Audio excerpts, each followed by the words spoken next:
Guerrilla Economist, and we are here with none other than the man of the hour, Harley Schlanger. And folks, he needs no introduction. Maybe you've been hiding under a rock somewhere, and you haven't heard of him before, or you haven't been on this channel before. But Harley's going to here to break down the latest economic geostrategic going-ons around the world. So with that being said, Harley, how are you, sir? I'm doing fine. As we were just talking, it's very good to see these bankers feeling desperate enough that they have to start coming out into the open. Absolutely. I totally agree with that. What was once the realm of conspiracy theories, central banks and central bank and the power of the central bank, is now forefront. It seems like the mask is off, Harley. Well, it's there if you know where to look. I mean, while the G7 was a hodgepodge, a circus, it was a useless engagement, and I think Trump was having some fun with people there.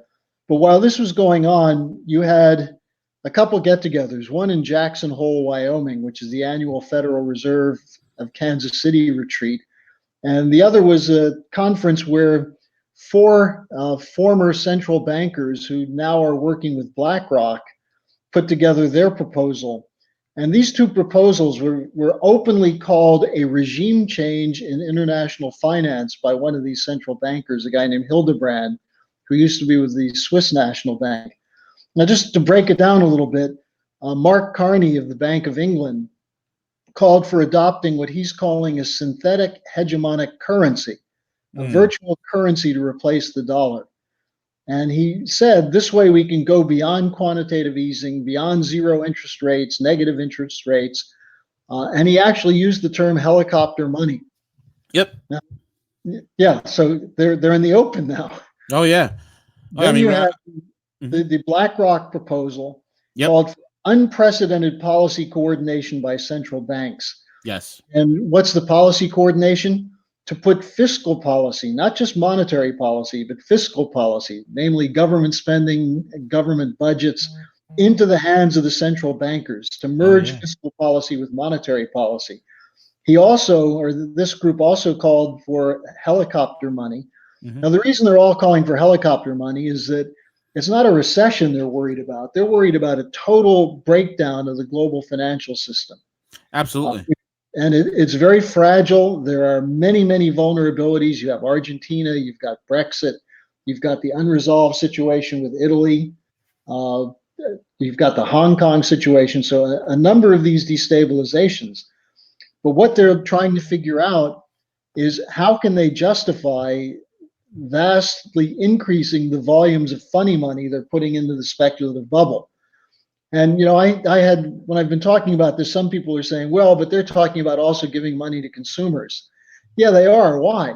So consumers will go out and spend money and build up their credit card debt. Yep.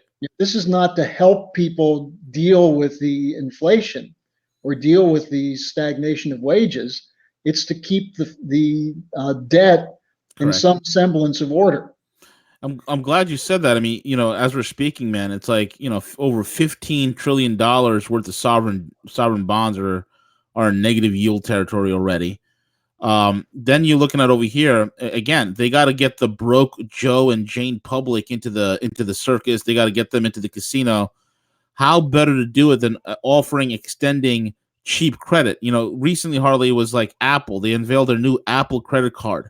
Right. And what's shocking about it, which, it keeps you tied into their ecosystem, keeps you tied into spending money.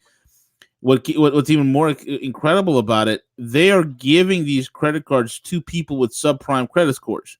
It's incredible to me.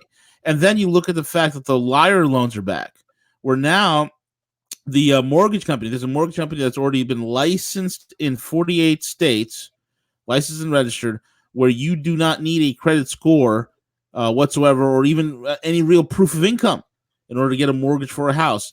Why is all this happening? It is the financial game. It is the rehypothecation game. It is once again to fuel the derivative machine. It's like we've learned nothing from 2008.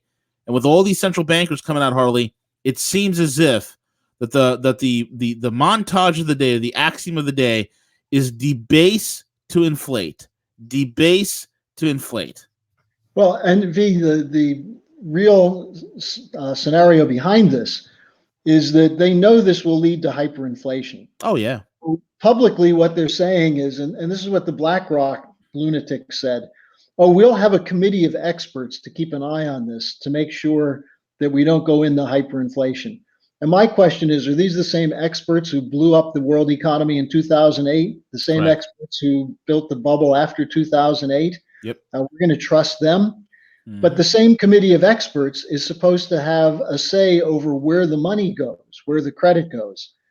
Now, there are two other parts of this picture. You have the synthetic hegemonic currency, you have the fiscal policy, monetary policy merger. Then what's the real direction for it? It's the green financial initiative. Bernie Sanders talking about $17 trillion going into the takedown of fossil fuels, coal, nuclear, and replacement with completely inefficient means of energy, Oh which yeah. will guarantee that there are going to be people starving and people freezing in the winter Yep. and burning up in the summer. Yeah. You know, Then, it was terrifying just to watch that. I just saw bits and pieces that ridiculous CNN climate panel garbage. Idiots still haven't figured out that carbon dioxide is not some sort of a temperature thermometer control system. And and listening to these idiots and their green jobs, Harley, look they're at the buildup, guaranteeing destruction. look at the buildup around the hurricane. Yeah. We're told the hurricane at storm level 6 is about to hit Mm-hmm. and destroy everything. Mm-hmm. Biggest storm ever. Mm-hmm. And it gets to the Carolinas at category 1. Yeah. That's to demean it, but the basic point is the climate change lunatics are trying to say every time the temperature goes up over 100, it's a new world record. And Yep. besides lying about the actual temperatures, much more fundamental is they're lying about the science behind it. But then there was the fourth example of these central bankers gone mad, and that was Bill Dudley, the former president of the New York Federal Reserve, drafting an article on Bloomberg calling for the Fed to essentially engage in a coup against Trump. Yeah. And he said, in making policy determinations, the Fed must consider how their decisions will affect the political outcome in 2020. Mm. And he said they have to send a signal that the president, not the Fed, will bear the risks, including the risk of losing the next election. So here we have open admissions that the bankers not only control things, but they intend to control everything. And on top of that, that they're very much involved in the coup efforts against Trump. So I think we have to send out a marching orders to your listeners, to people who have awakened over the last couple of years. This game is on. They're Yeah. going for war. They're going for regime change in places like Russia and China, which will probably lead to war. The hubris is never ending, Harley. It's Yeah, never ending. yeah. And the idea that they are going to determine who's going to win the election, they're not going to leave it to this year's Democratic version of Hillary Clinton. They're going to rig it from the Federal Reserve level. Mm. So it makes it clear when you talk about a banker's dictatorship, this is not academic or a scenario, it's real. And then the question is, how do you deal with this? Now, one of the very interesting things, and this is a proposal that's up on LaRouchePack.com. One of Mm. my associates, Paul Gallagher, has written about how Trump can deal with two birds with one stone: the China trade talks and all that involves, and the so-called recession, the synthetic currencies, and everything else. Mm. And that is to sit down with Xi Jinping, bring a couple of their top advisors together, and reach an agreement to establish a fixed exchange rate between the yuan and the dollar. This will end the currency speculation, which has been essentially dominating global finance and the financialization process since 1971. Yeah. It will serve as the basis for a US China agreement because it would eliminate these talks of currency manipulation and so on. And it would also create the basis for a greatly expanded trade relationship between the United States and China. Correct. And this is a move toward what LaRouche has been proposing for years, which is the idea of a new Bretton Woods Yep. agreement, primarily fixed exchange rates, and if necessary for security or for to to build trust, you could have a relationship, a gold reserve relationship. Yeah. But if you actually do this properly, the increase in trade and the increase in cooperation is what will build the trust and take over from where we are right now, where nobody trusts anybody for good reason. So, and finally, it would take the power out of the hands of the central bankers. Mm-hmm. And what that means is that Trump does have to go with Glass-Steagall now. There's no excuse not to do it. Yeah. A banking separation bill, which essentially says we'll protect the commercial banks provided they behave and make loans to small and medium enterprises, technology progressive companies, and so on. But no backing, no protection for speculators. And if you do that with a wall of separation between commercial banks and investment banks, you take another step into this new economic system, which is really the old American system. You make credit available for people who will produce something. And the Mm-hmm. value of the currency is backed by the productive capability and the improving productivity of individual sovereign nation states. So I think that's where the revolution has to go now. We've seen how they've mucked up Brexit, the mess they're creating over that, the European Union coup to take down the Lega government in Italy. We're seeing the continued efforts against Trump. Let's just sit down, get the main powers in the world talking together, come up with an agreement, and then turn on these central bankers. I think that's where we have to go now. Absolutely. I totally agree with that. I mean, these guys want to keep this ridiculous debt machine going. Uh, and it's simply not going to work. I mean, if we, put in Glass-Steagall, where that changes the game. That will cause a return to normalcy, return to fundamentals in the market. We're talking about the return of mark to market, the return of having what is called an underlying asset backing up certain funds. These things are all vital, Harley. I mean, we're living in the world right now. It's prosperity without profits. How about transparency? Yeah. The idea that even derivative dealers themselves say they have no idea how to figure out the actual value of the financial instruments they're trading. Correct. But they're demanding more cash, more flow of credit, so they can keep trading them and keep them on their books at face value. Yeah. This is the biggest scam in world history. It's amazing to me how they've financialized everything. It's that whole story, the Philosopher's Stone, where anything that stone would touch would turn into gold. These banksters, what they've concocted and created in the last 100 years, it's truly the phantom version of the Philosopher's Stone, in the sense that anything they touch, it financializes the actual underlying asset is somehow disappeared, and then this financialized instrument is over leveraged 10, 20, 30, 40 times and sold in the back end on Wall Street gambling houses all throughout the world, Harley. It is remarkable. I've never thought that we're living in such a state where there's literally a phantom economy, phantom profits. In fact, prosperity without profits. You can have companies that make no money, like Twitter, Tesla, Facebook, Amazon, in a lot of regards. They make no profits whatsoever, but yet they have the highest sky-high stock valuations. It is beyond me. It could only exist if they're running what they've been running for the last 100 years, and that is a wealth extraction scheme on the American public. Yeah. Well, and I think it's interesting that Carney, in talking about this synthetic hegemonic currency, SHC, for shit happens constantly, I think.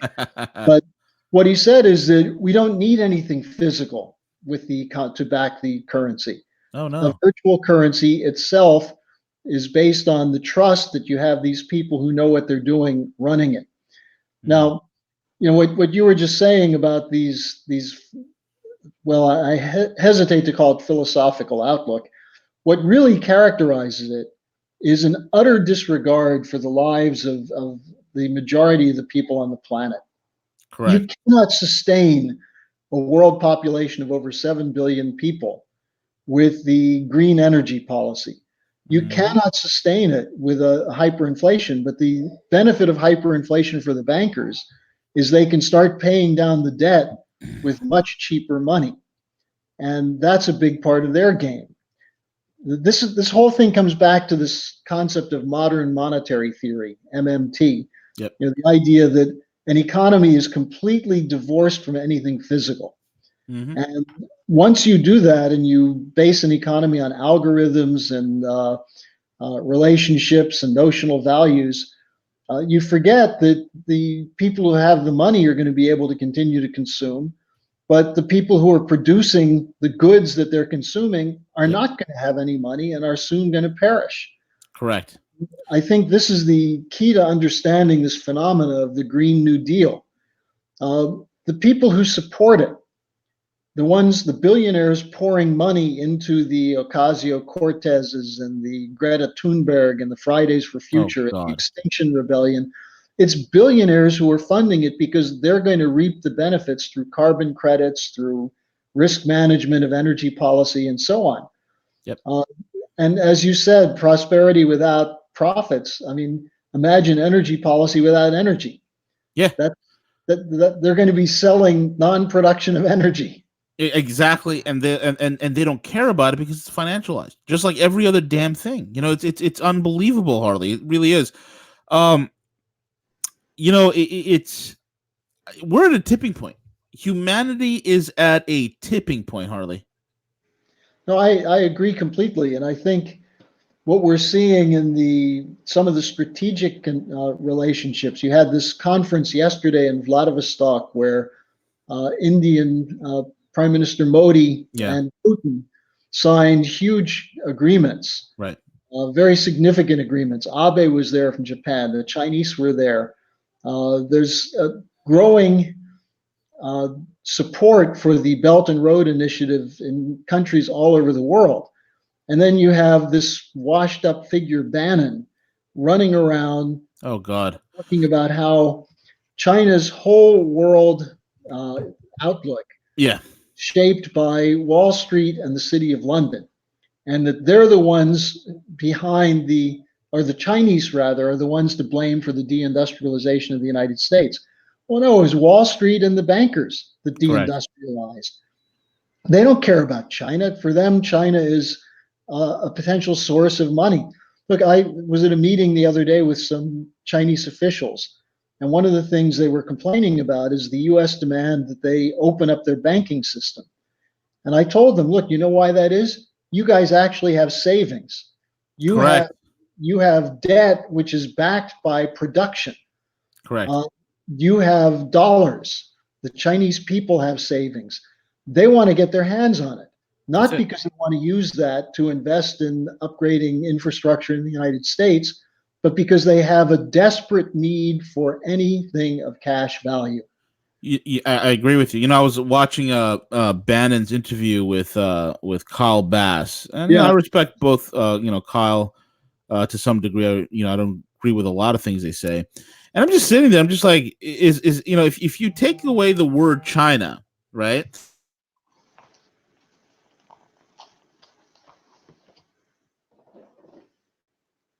Hello.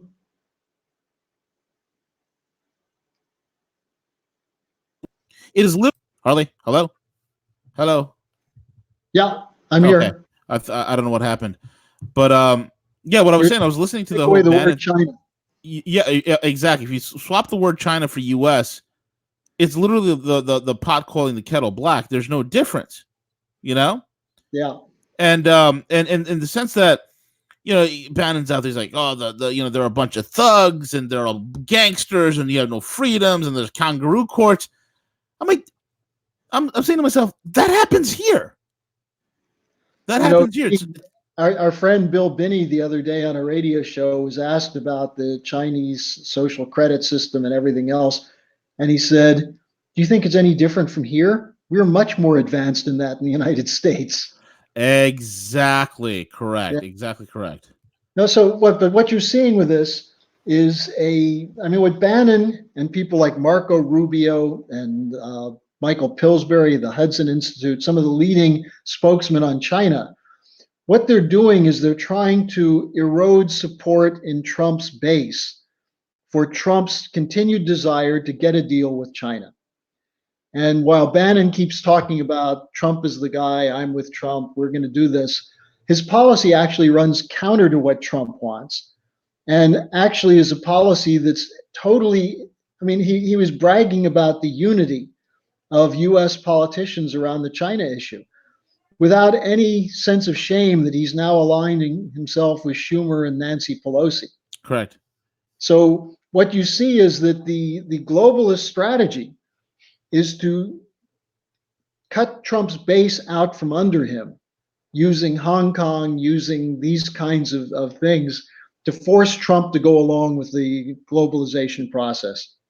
And the problem is that to the extent that Trump has been hampered by a treasonous gang in the Republican Party, which has worked with the treasonous gang in the Democratic Party, which is basically the whole party, to prevent him from doing anything he was really trying to do on the economy.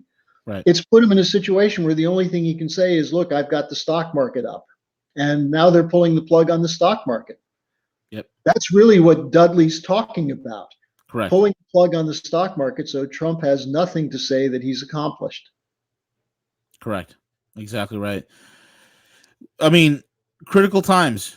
And, we have people still waiting for the deep state to get arrested and whatnot. And, Bill Barr, people like to call him B Square. People like to call him the B-2 stealth bomber or whatever. He's come out with his memo saying that he's not going to prosecute Comey. So what is the recourse? I think it's come to the point where the American people and the people of the Western nations, we have to save ourselves.